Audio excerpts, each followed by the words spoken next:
I'm Hattie Rowling, and in this presentation I'm going to cover the main points from our exploratory paper.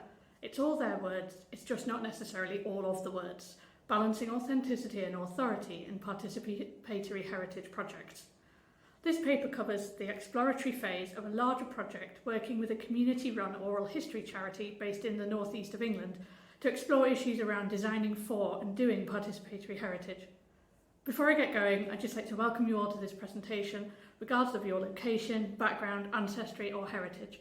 And I'm really pleased that we have this opportunity to come together globally to exchange ideas through the PDC conference. So here I'm just going to give a brief snapshot, as it were, of some of the key ideas and issues that underpin this research and which are helpful in understanding the findings and discussion. More detail on the background can, of course, be found in the paper itself. A key concern at the minute in heritage studies, and something that's important when thinking about participatory heritage, is how to avoid reinforcing the authorised heritage discourse.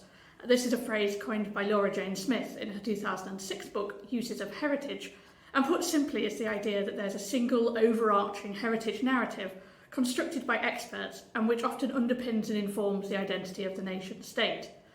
The prevalence of AHD means there's little space for differing and alternative voices in the heritage narrative, and much that's important in the heritage of a nation or area goes unrecorded and is lost, because groups such as women, the working class, immigrants, and other marginalised groups are not recorded in the heritage narrative.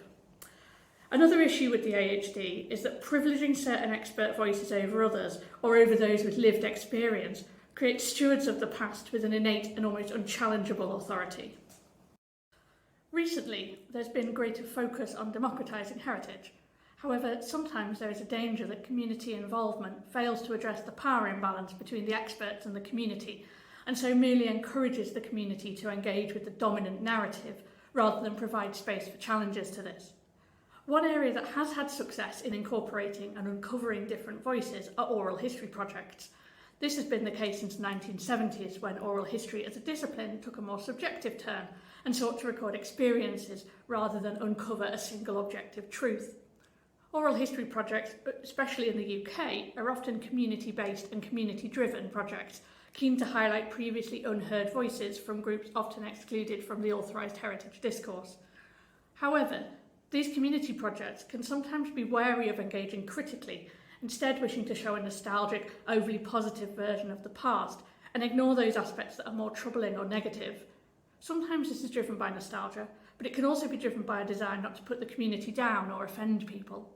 And exploring how participatory heritage projects, particularly those involving oral history, can be structured to challenge the authorised heritage discourse while avoiding slipping into uncritical nostalgia was a key concern in this study. So I'm just going to briefly outline the methods that we use for this study. Obviously a fuller methodology section is in the paper itself. But this study consisted of 4 semi-structured interviews with 6 members of the community oral history group we were working with. The interviews were grouped by role, and there were slightly different interview guides used according to the role to ensure that the most relevant questions were asked. Across the 6 volunteers interviewed, a number of different roles within the organisation were covered, including trustees, technical volunteers, interviewers, transcribers, and the woman who manages the organisation. The interview transcripts were analysed using thematic analysis techniques, with an initial round of inductive coding carried out to highlight things noteworthy in the data, before a second, more deductive round of coding was used to identify elements of the data that particularly aligned with the key areas of this study, and from this 3 core themes were identified. The first theme is called Preserving Authenticity. The interviewees stressed the importance of preserving memories in a way that kept the authentic voice of the person intact, and that it was important to share first-hand accounts rather than an interpretation of what was said, with interviewees saying things like, "It's the people telling their own stories rather than somebody else interpreting it," and "It's all their word, it's just not necessarily all of the words." Although this second quote suggests that memories are edited, and this is something that's focused on more in the second theme. It was also apparent in the interviews that asking people to recount and recording their memories made them feel value and highlighted that ordinary lives are valuable in the historical record. For example, people realised that they were valuable memories, local history-wise and social history-wise. There was also a sense in the interviews that it was important to record and preserve accounts from people whose voices are often missing from the historical account, such as those of the working class. As the manager put it, a lot of men in the area feel that shipyards have never had the personal worker's voice expressed in a formal historical sense.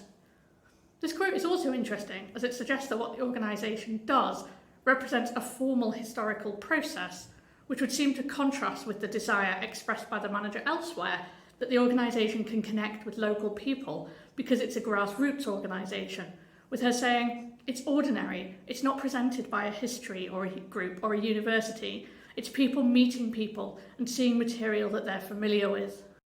So, moving on now to the second theme, which is called authority in the archive.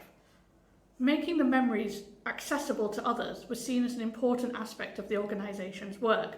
As one interviewee put it, the point of this is to share the memories. There's not much point in storing them and locking them away. But it was acknowledged that for this to happen, the memories needed to be processed, with one interview saying, "We'll try to use the interviewee's words, but we might cut chunks out to make it more of a story." The idea here being that a cohesive story is easier to engage with than a messier, potentially more complex raw transcript or recording. There were also concerns amongst those interviewed that a lack of processing could lead to the publication of content that might not be appropriate for the organisation, with interviewees questioning whether material was right for our website. Do we want to talk about this issue? And there was a desire to maintain the good reputation of the organisation, as this was felt to encourage people to engage with them. It helps us, our reputation, because people know us and they trust us. However, while there were concerns about what sort of material was appropriate for the organisation to publish, it was apparent in the interviews that the organisation was aware of the dangers of showing an uncritical, nostalgic view of the past, and that it was important to acknowledge the hardships and challenges people faced. For example, the manager said, if they were made redundant, you're not going to say, well, I don't think we should talk about that, because that's part of their life. The third and final theme identified we've called towards permissive archive technologies. The interviewees were generally positive about the use of technology in the organisation, providing the technology was supporting the organisation's work rather than driving the agenda, with them saying things like, we don't want to be driven by technology, we want to be enabled by technology. There was also an acknowledgement that there was probably more that could be done with technology, but that those involved lacked the understanding of what was available and how to utilise it best. For example, saying things like, we're not limited by technology, I think we're limited by our lack of understanding of what could be available. And there was also an acknowledgement that for some people in the organisation, a lack of confidence regarding technology held them back rather than necessarily a lack of knowledge. You still need technical knowledge and technical confidence, one interviewee said.